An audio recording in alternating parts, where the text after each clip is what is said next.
So we're out running our errands, and we thought the first thing we would do is have some lunch. So we happened to drive by this restaurant we hadn't noticed before. It's a soup and sandwich place. So we're going to try it out, and it's always fun to try new places to eat. When we got in the door, we talked to the person that was like taking names, and he was a young man, and so he took down our name, and I made a joke with him. I'm like, oh no, this is my party here, pointing to the one at the top of the list. And he's like, oh, no, sorry. And he's like, but it won't be long.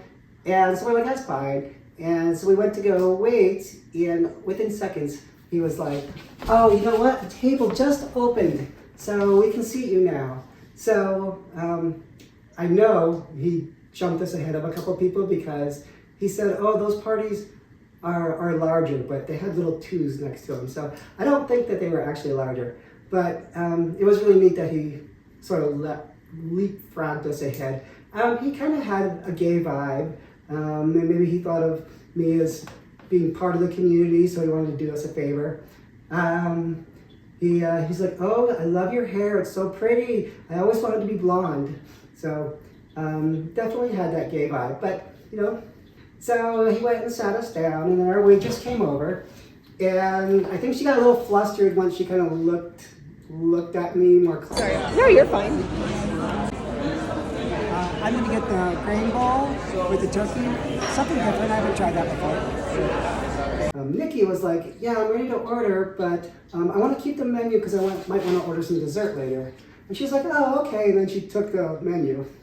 So I think she was a little frustrated, but she was like super sweet and nice, you know. And the only thing that was like really an incident, even though it was fairly crowded there, like no one really seemed to pay attention to us. You know, a little glance here and there, but nothing much.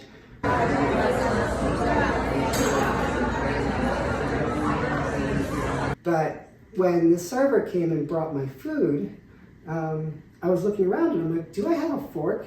And then Nikki goes, oh, he needs to get a fork. And then she's like, oh crap. Because she had used the masculine pronoun. And then afterwards she was like, I'm so sorry. I'm like, yes, no problem, that's fine. It doesn't embarrass me, I'm not mad or whatever. And then like later on she was apologizing too. She was like, oh, I'm so sorry. And she's like, you know what, I'm just so comfortable with you now that I don't really think about it.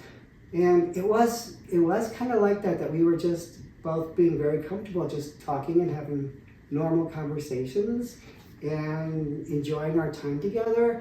And it was neat because we had set aside like the whole day. Let's just have a girl day and do whatever we want. So there was no rush. Then after lunch was over, we went to the grocery store, which was just across the parking lot.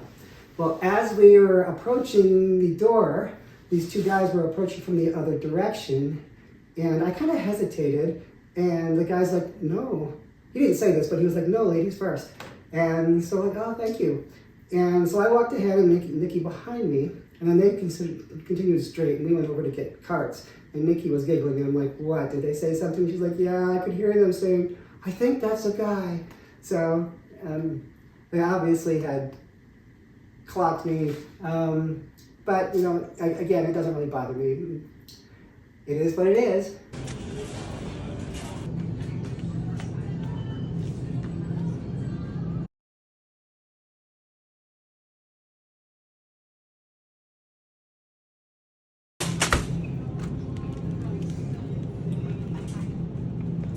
Well, later on, in the store, we were coming around and I could see that we were going to intersect with those two guys again.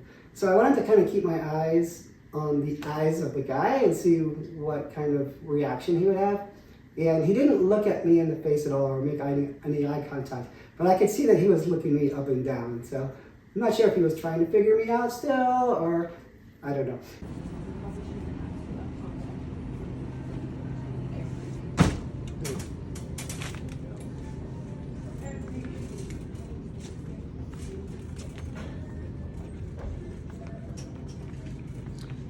But really it was, again, not really very eventful. I did have to go to the ladies' room, and I thought I was the only one there, but then I realized that there was a girl in the stall next to me.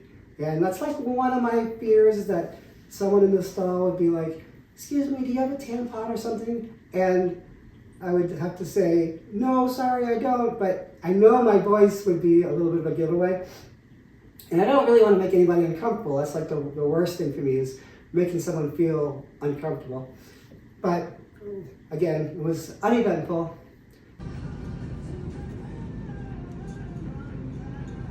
We left, so then we proceeded to check out, and Nikki was really cute, making sure that she got videos of me and stuff. She even got me videos of me like bagging the groceries and stuff.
I think I might like this. I didn't have to do hardly any work.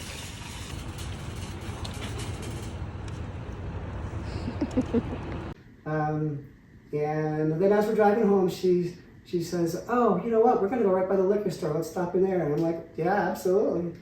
So we went in there looking for something in particular, and we didn't really find what we were looking for. We made a couple purchases anyway. And so I'm like, well, see what this guy does when I give him my ID. And just like the first time when I was doing that scavenger hunt a couple years ago, the checker lady took the ID, didn't even look at it, just scanned it and gave it back to me. So it's kind of fun when they do look at the ID and they're like, wait a minute, this doesn't match. But I haven't had that experience in a little while. How you doing? Good. How are you doing? Good, thanks. Your ID?